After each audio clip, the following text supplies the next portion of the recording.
அடுத்த 5 ஆண்டுகளுக்கு செயற்படுத்தப்படவுள்ள தேசிய ஊழல் எதிர்ப்பு செயல் திட்டம். இலங்கையில் முதலீடு செய்ய மாலைதீவு வர்த்தக சமூகத்துக்கு ஜனாதிபதி அழைப்பு. ஜனாதிபதிகள் மனைவியரின் விசேட உரிமைகளை நீக்கும் சட்டமூலம் வர்த்தமானியில் வெளியிடப்பட்டது. செம்மணியில் புதிதாக 3 எலும்புக்கூட்டு தொகுதிகள் அடையாளம். இதுவரை 105 எலும்புக்கூட்டு தொகுதிகள் முற்றாக ஆழ்வு. இலங்கை மீதான வரிகளை 20% குறைப்பதாக அமெரிக்கா அறிவிப்பு. இலங்கையிலிருந்து இறக்குமதி செய்யப்படும் பொருட்களுக்கான வரிகளை 20% குறைப்பதாக அமெரிக்கா அறிவித்துள்ளது. இந்த வரி விதிப்பு 2025 ஆகஸ்ட் 7 முதல் அமுலாகின்றது. இந்த நிலையில் பங்களாதேஷ் மீது 20%, கம்போடியா மீது 19%, இந்தியா மீது 25%, மியான்மர் மீது 40% வரிகளை அமெரிக்கா விதித்துள்ளது. மேலும் பாகிஸ்தானுக்கு 19%, தாய்வானுக்கு 20%, தாய்லாந்துக்கு 19%, வியட்நாமுக்கு 20% என்ற அடிப்படையில் வரிகள் விதிக்கப்பட்டுள்ளன. இலங்கையில் முதலீடு செய்ய மாலைதீவு வர்த்தக சமூகத்துக்கு ஜனாதிபதி அழைப்பு. மாலைதீவுக்கான உயர்ஸ்தானிகர் ஆலயம் மற்றும் இலங்கை வர்த்தக சபையின் இலங்கை மாலைதீவு வணிக கவுன்சில் ஏற்பாடு செய்த வர்த்தக மன்றத்தில் நேற்று முன்தினம் ஜனாதிபதி அனுரகுமார திசாநாயக்க கலந்து கொண்டுள்ளார். மாலைதீவில் நடைபெற்ற இந்த வர்த்தக மன்றத்தில் நோக்கம் முதலீடு, வர்த்தகம் மற்றும் சுற்றுலா தொழில்துறைகள் முதலீட்டுக்கு உகந்த நாடாக இலங்கையை முன்னிலைப்படுத்துவதும், மாலைதீவு வர்த்தக சமூகத்தை இந்நாட்டில் முதலீடு செய்ய அழைப்பு விடுப்பதுமாகும். மாலைதீவு வர்த்தக சமூகத்தினரிடையே உரையாற்றிய ஜனாதிபதி இலங்கைக்கும் மாலைதீவுக்கும் இடையிலான பொருளாதார ஒத்துழைப்பை மேம்படுத்துவதற்கான வாய்ப்புகள் மற்றும் ஆற்றலை வலியுறுத்தினார். 2022 பொருளாதார நெருக்கடிக்கு பிறகு வலுவான பொருளாதார சீர்திருத்தங்கள் மற்றும் சர்வதேச ஆதரவு மூலம் இலங்கை பொருளாதார ஸ்திரத்தன்மை அடைந்துள்ளதாக தெரிவித்த ஜனாதிபதி, தற்போது இலங்கையில் முதலீட்டுக்கு உகந்த சூழல் உருவாக்கப்பட்டுள்ளதாகவும் சுட்டிக்காட்டினார். அதன்படி நிலவிய அதிக பணவீக்கம் போன்ற பொருளாதார சவால்கள் தற்போது வெற்றி கொள்ளப்பட்டுள்ளன என்றும், அந்நிய செலாவணி கையிருப்பு வலுப்பெற்றுள்ளதாகவும், 2025 ஆண்டில் 5% பொருளாதார வளர்ச்சி எதிர்பார்க்கப்படுவதாகவும் ஜனாதிபதி மேலும் தெரிவித்துள்ளார். இலங்கை தற்போது தெளிவான மற்றும் நிலைபேறான பொருளாதார பாதையில் சென்று கொண்டிருப்பதாக மாலைதீவு வர்த்தக சமூகத்தினரிடம் தொடர்ந்தும் தெரிவித்துள்ளார். மேலும் 2024 பாராளுமன்ற தேர்தலுக்கு பிறகு இலங்கை பாராளுமன்றத்தில் 3/2 பெரும்பான்மையுடன் கூடிய அரசாங்கம் அமைத்துள்ளதாகவும், இதனால் நாட்டில் அரசியல் ஸ்திரத்தன்மை நிலைநாட்டப்பட்டுள்ளதாகவும் தெரிவித்த ஜனாதிபதி, வளமான நாடு அழகான வாழ்க்கை என்ற தேசிய தொலைநோக்கு பார்வைக்கு ஏற்ப ஊழல் மற்றும் முறைகேடுகள் இல்லாத ஒரு சமூகம், சிறந்த ஆட்சியும் கட்டியெழுப்பப்பட்டு வருவதாக தெரிவித்துள்ளார். இலங்கையில் உருவாக்கப்பட்டுள்ள முதலீட்டுக்கு உகந்த சூழல் குறித்து மாலைதீவு முதலீட்டாளர்களுக்கு விளக்கிய ஜனாதிபதி அனுரகுமார திசாநாயக்க, சுற்றுலாத்துறை, உணவு தயாரிப்பு, மீன்பிடி தொழில்துறை, ஆதன விற்பனை, நகர உட்கட்டமைப்பு வசதிகள், தகவல் மற்றும் தொடர்பாடல் தொழில்நுட்பம் போன்ற துறைகளில் உள்ள மிகப்பெரிய முதலீட்டு வாய்ப்புகள் பற்றியும் குறிப்பாக வலியுறுத்தினார். இந்த நிகழ்வில் மாலைதீவு தனது சுற்றுலாத்துறையை மேம்படுத்துவதற்காக செயற்படுத்திய உத்திகளை பாராட்டிய ஜனாதிபதி, இந்து சமுத்திர பிராந்தியத்தில் சுற்றுலாத்துறையை விரிவுபடுத்துவதில் பங்குதாரர்களாக செயற்படுவதன் முக்கியத்துவத்தையும் வலியுறுத்தியுள்ளார். மாலைதீவில் வசிக்கும் இலங்கை சமூகத்தினர் மத்தியில் உரையாற்றிய ஜனாதிபதி, மாலைதீவுக்கு மேற்கொண்ட உத்தியோகபூர்வ விஜயத்தின் போது நேற்று முன்தினம் பிற்பகல் மாலைதீவு தேசிய பல்கலைக்கழகத்தில் அங்கு வசிக்கும் இலங்கை சமூகத்தினரை ஜனாதிபதி சந்தித்துள்ளார். இதன்போது உரையாற்றிய ஜனாதிபதி, ஊழல் நிறைந்த அரசியலுக்கு பதிலாக ஒரு புதிய கலாச்சாரத்தை உருவாக்கி வீழ்ச்சியடைந்துள்ள பொருளாதாரத்தை மெதுவாக ஆனால் சீராக முன்னோக்கி கொண்டு சென்று அனைவருக்கும் சட்டத்தை சமமாக அமல்படுத்தியுள்ளதை சுட்டிக்காட்டினார். அண்மைய தேர்தல் வெற்றிகளுக்கு பங்களித்து மாலைதீவில் வாழும் இலங்கையர்களுக்கு நன்றி தெரிவித்ததோடு வளமான நாட்டை கட்டியெழுப்பும் திட்டத்தில் இணையுமாறும் அவர்களுக்கு அழைப்பு விடுத்தார். இலங்கையில் தற்போதைய நிலைமை மற்றும் அவர்கள் அந்த நாட்டில் எதிர்கொள்ள வேண்டி ஏற்பட்டிருக்கும் நிலைமைகள் தொடர்பாக தன்னிடம் முன்வைக்கப்பட்ட கேள்விகளுக்கும் ஜனாதிபதி பதிலளித்துள்ளமை குறிப்பிடத்தக்கது. அடுத்த 5 ஆண்டுகளுக்கு செயற்படுத்தப்படவுள்ள தேசிய ஊழல் எதிர்ப்பு செயல் திட்டம். தேசிய ஊழல் எதிர்ப்பு செயல் திட்டம் 2025 தொடக்கம் 2029 வரை செயற்படுத்தப்படுவதை மேற்பார்வையிட நியமிக்கப்பட்ட தேசிய செயற்குழு மற்றும் அது குறித்து பொறுப்புகள் வழங்கப்பட்டுள்ள அரசு மற்றும் தனியார் துறை நிறுவனங்களின் பிரதானிகளுடனான கலந்துரையாடல் ஜனாதிபதியின் செயலாளர் கலாநிதி நந்திக சனத்குமாரநாயக்க தலைமையில் ஜனாதிபதி அலுவலகத்தில் நேற்று முன்தினம் பிற்பகல் இடம்பெற்றுள்ளது. வளமான நாட்டை நோக்கி என்ற துணைப்பொருளின் கீழ் ஜனாதிபதி அனுரகுமார திசாநாயக்காவின் எண்ணக்கருவின்படி ஏப்ரல் 9 தேசிய ஊழல் எதிர்ப்பு செயல் திட்டம் ஆரம்பிக்கப்பட்டதுடன் இது 2025 ஆண்டு முதல் அடுத்த 5 ஆண்டுகளுக்கு செயல்படுத்த திட்டமிடப்பட்டுள்ளது.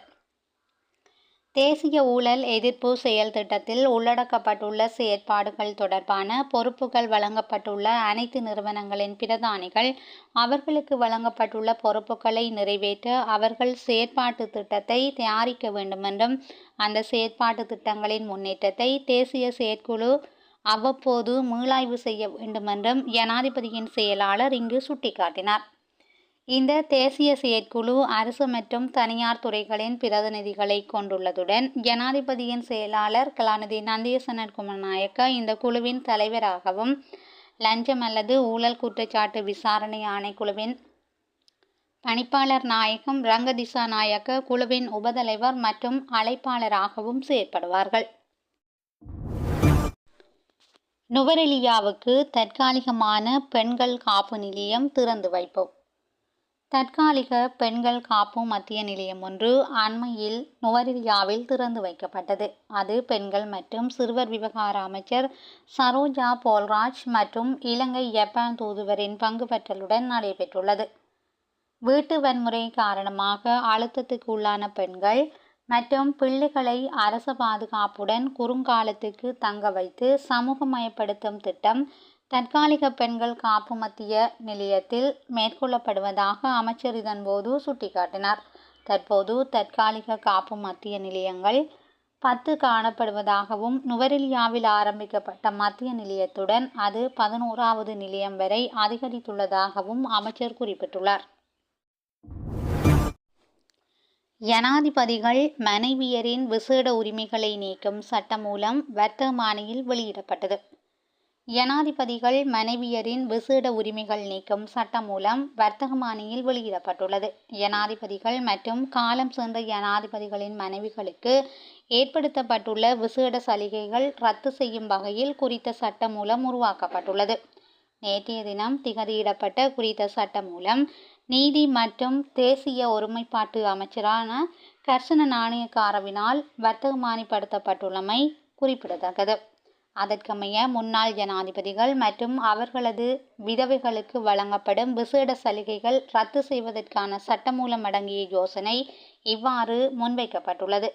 ஜனாதிபதிகளின் உரித்துரிமை சட்டத்தை 1986 ஆண்டு இலக்கம் 4 திருத்துவதற்காக உருவாக்கப்பட்ட யோசனை அடங்கிய சட்டமூலத்தை வர்த்தமானியில் வெளியிட்டு பாராளுமன்றத்தில் சமர்ப்பிக்கும் முன்மொழிவுக்கு இம்மாத ஆரம்பத்தில் இடம்பெற்ற அமைச்சரவை கூட்டத்தில் அனுமதி வழங்கப்பட்டது. இதேவேளை 1986 ஆண்டின் 4ஆம் இலக்க ஜனாதிபதி உரித்துரிமை சட்டம் மற்றும் 1977 ஆண்டின் 1ஆம் இலக்க பாராளுமன்ற ஓய்வூதிய சட்டம் ஆகியவற்றை ரத்து செய்வதை நோக்கமாக கொண்ட யோசனைகள் அடங்கிய சட்டமூலத்துக்கு கடந்த மாதம் அமைச்சரவை அனுமதி அளித்திருந்தது. அதன் அடிப்படையில் முன்னாள் ஜனாதிபதிகள் அவர்களது விதவைகள் மற்றும் முன்னாள் எம்பிக்களுக்கு வழங்கப்பட்ட சிறப்பு சலுகைகள் இதன் மூலம் முடிவுக்கு கொண்டு வரப்பட்டமை குறிப்பிடத்தக்கது. செம்மணியில் புதிதாக 3 எலும்புக்கூட்டு தொகுதிகள் அடையாளம். இதுவரை 105 எலும்புக்கூட்டு தொகுதிகள் முற்றாக அகழ்வு.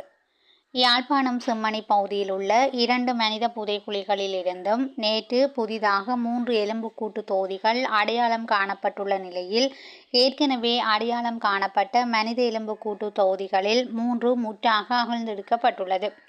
அதன் அடிப்படையில் கடந்த 11 நாட்களாக முன்னெடுக்கப்பட்டு வரும் அகழ்வு பணியில் 40 எலும்புக்கூட்டு தொகுதிகள் முற்றாக அகழ்ந்தெடுக்கப்பட்டுள்ளன. செம்மணி மனித புதைகுழியின் தடயவியல் அகழ்வாய்வு தளம் இலக்கம் 1 மற்றும் தடயவியல் அகழ்வாய்வு தளம் இலக்கம் 2 என நீதிமன்றினால் அடையாளப்படுத்தப்பட்ட மனித புதைகுழிகளில் அகழ்வு பணிகள் முன்னெடுக்கப்பட்டு வருகின்றது. 2ஆம் கட்ட பணிகளுக்காக 45 நாட்கள் நீதிமன்றினால் அனுமதிக்கப்பட்டுள்ள நிலையில், நேற்றைய தினம் 26வது நாளாக முன்னெடுக்கப்பட்டது. 2ஆம் கட்டத்தின் 2ஆம் பகுதி 11வது நாட்களாக முன்னெடுக்கப்படும் நிலையில், நேற்று வரையில் 40 எலும்புக்கூட்டு தொகுதிகள் முற்றாக அகழ்ந்தெடுக்கப்பட்டுள்ளது.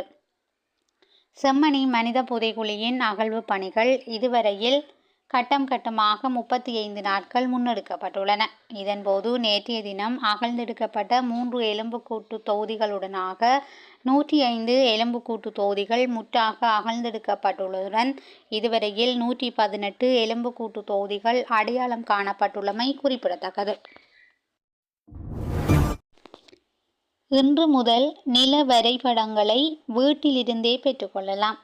ஆகஸ்ட் மாதம் 1ஆம் திகதி முதல் இணையதளத்தில் பணம் செலுத்துவதன் மூலம் நில வரைபடங்களை வீட்டிலிருந்தே பெற்றுக்கொள்ள முடியும் என நில அளவையாளர் நாயகம் வைஜி ஞானதிலக தெரிவித்துள்ளார். அரச தகவல் திணைக்களத்தில் இடம்பெற்ற செய்தியாளர் சந்திப்பில் கலந்து கொண்டு உரையாற்றிய போதே அவர் இதனை தெரிவித்துள்ளார்.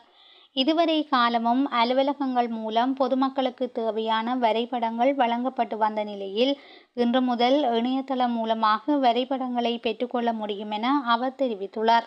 அதே நேரம் நில தகவல் அமைப்பின் தகவல்களை இணையதளத்தின் வழியாக பார்வையிடும் வாய்ப்பை பொதுமக்களுக்கு வழங்க நடவடிக்கை எடுக்கப்படும் எனவும் நில அளவையாளர் நாயகம் வைஜி ஞானதிலக தெரிவித்துள்ளார். நாட்டின் மொத்த ஏற்றுமதியில் வளர்ச்சி. பொருட்கள் மற்றும் சேவைகள் உள்ளடங்கலாக மொத்த ஏற்றுமதிகள் நடப்பாண்டின் முதல் 6 மாதங்களில் 10.1 பில்லியன் அமெரிக்க டாலராக அதிகரித்துள்ளது. இது 6.8% வளர்ச்சி என மத்திய வங்கி அறிவித்துள்ளது. ஜூன் மாதத்தில் ஏற்றுமதிகளை விட இறக்குமதிகளில் உயர்ந்தளவு வளர்ச்சி ஒன்றினை பதிவு செய்துள்ளது. தனியார் மற்றும் வர்த்தக நோக்குடைய வாகனங்கள் ஆகிய இரண்டும் உள்ளடங்கலாக வாகன இறக்குமதிகள் ஜூன் மாதத்தில் 163 மில்லியனாக அமெரிக்க டாலராக அதிகரித்துள்ளது. இதனால் நடப்பாண்டின் முதல் 6 மாதங்களில் மொத்த வாகன இறக்குமதிகள் 475 மில்லியன் அமெரிக்க டாலராக பதிவு செய்துள்ளது. 2025 ஜூன் மாதத்தில் ஆண்டின் முதல் 6 மாதங்களில் ஐக்கிய அமெரிக்கா, இந்தியா மற்றும் ஐக்கிய ராச்சியம் ஆகியன பிரதான ஏற்றுமதி நாடுகளாக தொடர்ந்தும் காணப்படுகின்றன.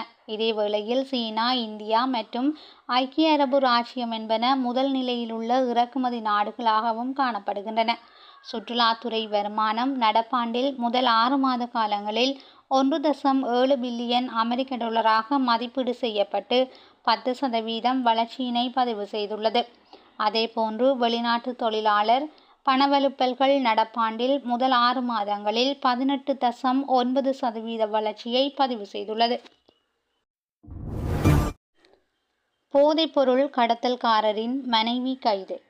போதைப்பொருள் கடத்தல்காரரின் மனைவியொருவர் கைது செய்யப்பட்டுள்ளார். சட்டவிரோதமான வழிகளில் பணமீட்டிய குற்றச்சாட்டில் அவர் சட்டவிரோத சொத்துக்கள் புலனாய்வு பிரிவால் கைது செய்யப்பட்டுள்ளார். குறித்த பெண்ணின் வங்கிக் கணக்கில் ரூபா 1.75 பில்லியனுக்கும் அதிகமான தொகை பணம் வைப்பில் இருப்பதாக தெரிவிக்கப்படுகிறது. யாழ்ப்பாண மாவட்டத்தில் நடைமுறைப்படுத்தப்பட்டு வரும் அபிவிருத்தி திட்டங்கள் தொடர்பான முன்னேற்ற மீளாய்வு கூட்டம். யாழ்ப்பாண மாவட்டத்தில் நடைமுறைப்படுத்தப்பட்டு வரும் அபிவிருத்தி திட்டங்களான வீதி அபிவிருத்தி நிகழ்ச்சி திட்டம், பன்முகப்படுத்தப்பட்ட வரவு செலவு திட்டம் மற்றும் ஒருங்கிணைந்த கிராமிய அபிவிருத்தி திட்டங்கள் தொடர்பான முன்னேற்ற மீளாய்வு கூட்டம் யாழ்ப்பாண மாவட்ட அரசாங்க அதிபர் திரு மருதலிங்கம் பிரதீபன் அவர்களின் தலைமையில் நேற்றைய தினம் முற்பகல் 11 மணிக்கு மாவட்ட செயலக அரசாங்க அதிபர் அலுவலகத்தில் நடைபெற்றுள்ளது. நேற்றைய கூட்டத்தில் கிராமிய அபிவிருத்தி திட்டம், வீதி அபிவிருத்தி திட்டம், வீட்டு திட்டம் போன்ற திட்டங்களின் முன்னேற்றம் தொடர்பாக ஆராயப்பட்டு உரிய காலத்தில் வினைத்திறனாக நிறைவேற்றி முடிக்க அரசாங்க அதிபரால் உரிய அறிவுறுத்தல்கள் வழங்கப்பட்டன. இந்த கலந்துரையாடலில் மேலதிக அரசாங்க அதிபர், காணி மாவட்ட செயலக பிரதம கணக்காளர், மாவட்ட திட்டமிடல் பணிப்பாளர், பிரதம பொறியியலாளர், உதவி மாவட்ட செயலாளர், பிரதேச செயலாளர்கள், மாவட்ட பிரதேச செயலக பிரதி உதவி திட்டமிடல் பணிப்பாளர்கள் மற்றும் மாவட்ட செயலக திட்டமிடல் துறைசார் உத்தியோகத்தர்களும் கலந்து கொண்டனர். கனடாவுக்கான இறக்குமதி வரியை உயர்த்திய ட்ரம்ப். புதிய நிர்வாக உத்தரவின்படி அமெரிக்க ஜனாதிபதி டொனால்ட் ட்ரம்ப் கனடாவுக்கான இறக்குமதி வரியை 25% 35% உயர்த்தியுள்ளார். பலஸ்தீன அரசை அங்கீகரிக்கப் போவதாக கனடா அறிவித்துள்ள நிலையிலேயே இந்த வரி அதிகரிப்பை ட்ரம்ப் விதித்துள்ளார். எனினும் சட்டவிரோத போதைப்பொருள் நெருக்கடியில் கனடாவின் செயலற்ற தன்மை மற்றும் அமெரிக்காவுக்கு எதிரான பழிவாங்கும் கொள்கை காரணமாகவே இந்த வரி உயர்வு அறிவிக்கப்பட்டுள்ளதாக வெள்ளை மாளிகை தெரிவித்துள்ளது. செய்திகளை உடனுக்குடன் தெரிந்து கொள்ள SL தமிழ் வலையொலி பக்கத்துடன் இணைந்திருங்கள். நன்றி, வணக்கம்.